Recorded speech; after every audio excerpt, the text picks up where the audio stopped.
arrependei-vos. Não há fé sem arrependimento. Então, quando alguém se arrepende e se refugia em Jesus, é que ele é salvo. Mas Deus não apenas nos perdoa, Ele nos transforma. Sabe por que Ele nos transforma, irmãos? Falando da perspectiva humana, porque a dele a gente sabe qual é. Ele quer que nós sejamos como Ele é. Ele quer que nós sejamos santos como Ele é santo, para que tenhamos comunhão com Ele maior.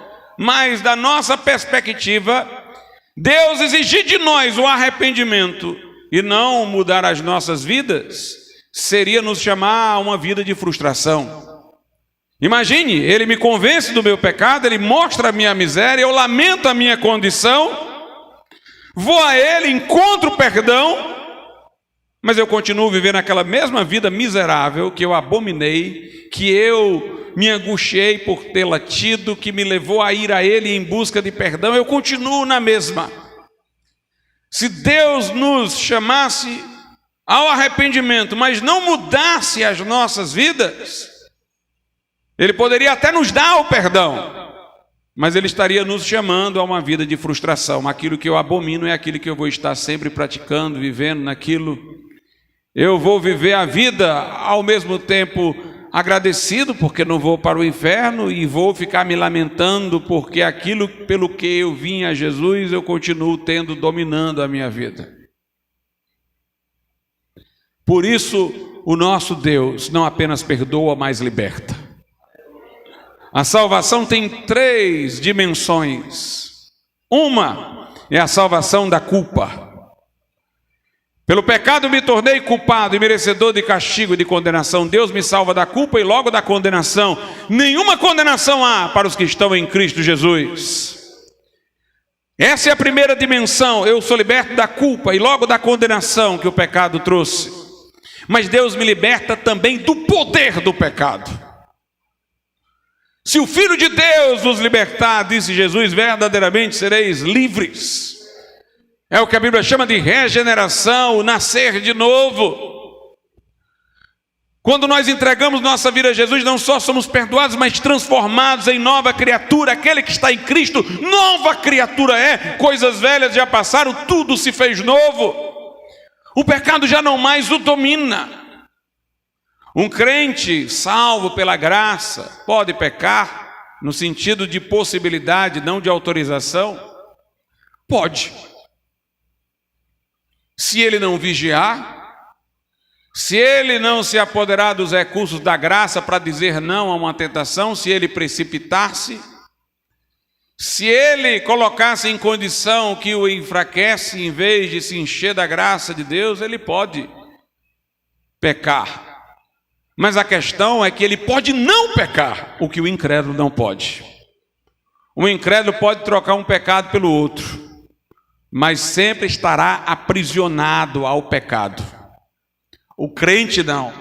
O crente tem poder de dizer não ao pecado. E o crente, em alguma medida, nunca estará igual ao incrédulo, praticando o pecado reiteradamente, porque o Espírito Santo que nele está infunde tanta tristeza no seu ser quando ele erra, que a sua tendência é abandonar aquilo ali, é buscar a Deus e pedir perdão, e se erguer e seguir a jornada. Por isso que a Escritura diz que aquele que é nascido de Deus não vive habitualmente no pecado, não vive na prática do pecado. Mas não apenas você não deve viver na prática do pecado, você deve caminhar para que o pecado cada vez mais distante esteja da sua vida, deve crescer na graça, no conhecimento, celeremente. Mas o que é nascido de Deus não vive na prática do pecado. A vida de um crente é essa que está aqui em Filipenses, capítulo 1, verso 11. Note o que diz: cheios dos frutos de justiça. Eu acho interessante isso aqui. Frutos de justiça. As nossas obras não são justiças, como se por elas tivéssemos sido justificados. Nossas obras não são causas de justiça, como se por tê-las feito nós fôssemos justificados diante de Deus. Elas são frutos de justiça, conforme Filipenses 1:11. São resultado da justiça. Nós não temos justiça própria, como Paulo também diz aos Filipenses mais adiante, que venha da lei, mas nós temos a justiça que vem de Deus pela fé. Nós somos justificados por aquilo que Jesus fez na cruz por nós. Nós somos justificados pelo sangue do Cordeiro, somos justificados pelo sacrifício de Jesus, somos justificados pela justiça de Cristo. Mas os frutos da justiça estão aqui mencionados como resultado de uma vida transformada. A quem Deus justifica, Ele transforma para que tenham frutos. A vida do crente tem que ser assim, cheios dos frutos de justiça que são por Jesus. Eu não produzo esses frutos por mim mesmo, é porque Jesus está em mim. Porque agora estou crucificado com Cristo, vivo não mais eu, mas Cristo vive em mim. Porque os que são de Cristo Jesus crucificaram a carne com paixões e concupiscências.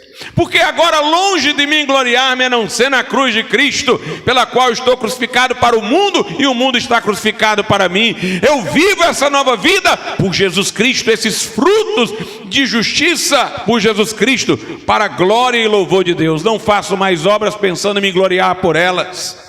Primeiro, porque não as faço para merecer o céu, porque já tenho a certeza do céu por aquilo que Jesus fez na cruz. Essas obras são praticadas por gratidão, para louvor e da glória da sua graça. Essas obras são praticadas sabendo que nós não as faríamos se Jesus não estivesse em nós. Então elas são para a glória e louvor de Deus. O crente, portanto, está liberto do poder do pecado para viver uma nova vida. E a terceira coisa é a libertação da presença do pecado. Quando aceitamos Jesus, somos livres da culpa do pecado e somos livres do poder do pecado. Dia a dia, estamos sendo livres na medida em que progredimos em santificação da presença do pecado. E quando tivermos um corpo glorificado, então o pecado não terá mais lugar e vez em nossa vida de forma nenhuma.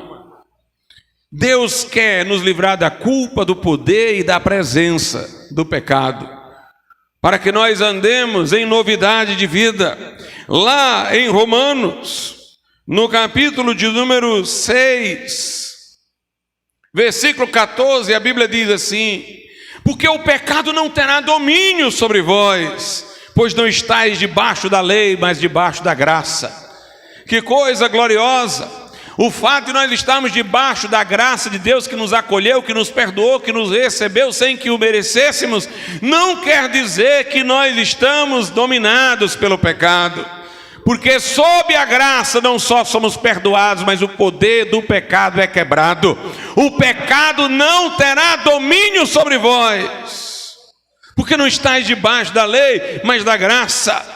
Debaixo da lei eu estava debaixo do meu próprio esforço, debaixo da minha diligência para fazer obras. E quando as tentava fazer, o pecado se tornava mais forte. Mas agora, debaixo de graça, de aceitação de Deus, o Espírito Santo veio a mim e me libertou, para que o pecado não tenha domínio sobre a minha vida. Crente em Jesus, saiba disso, o pecado não tem domínio sobre você. Não tem domínio.